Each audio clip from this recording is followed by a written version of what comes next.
শ্রমিকের অধিকার, মানুষের ভোটের অধিকার, মানুষের গণতন্ত্রের অধিকার, প্রত্যেকটি অধিকার বাংলাদেশের 18 কোটি মানুষের হাতে ফিরিয়ে দিতে হবে।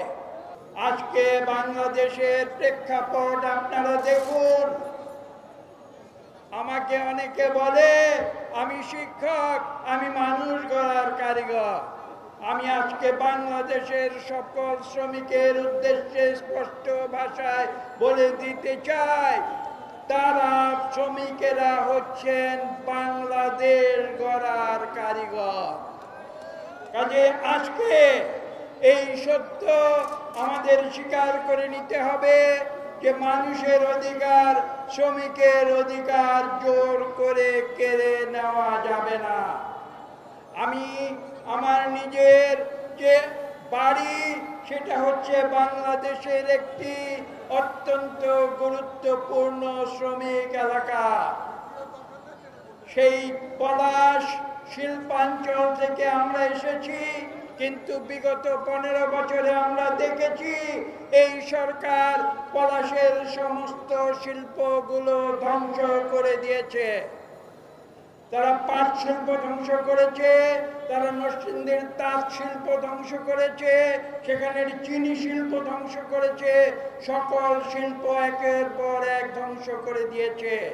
পাশাপাশি দেখুন, বাংলাদেশে আজকে লক্ষ লক্ষ নারী শ্রমিক যারা বাংলাদেশের গার্মেন্টসকে বিশ্বের বুকে তুলে ধরেছে, সেই নারী শ্রমিকের অধিকার এই সরকার স্বীকার করে নেয় নাই।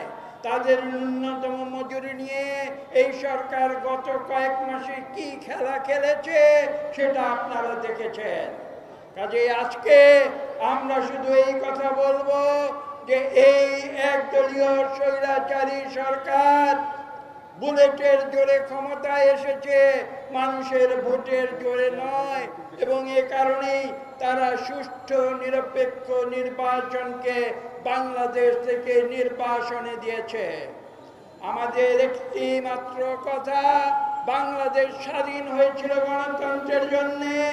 আমরা বাংলাদেশের 18 কোটি মানুষের হাতে গণতন্ত্র পুনরায় ফিরিয়ে দেব। আমরা দেশনেত্রী বেগম খালেদা জিয়াকে মুক্ত করে আনবো। আমাদের ভারপ্রাপ্ত চেয়ারম্যান জনাব তারেক রহমানের নির্দেশিত পথ অনুসরণ করে আমরা রাজপথে আন্দোলনের মাধ্যমে এই একদলীয় সরকারকে বিদায় দেব ইনশাআল্লাহ।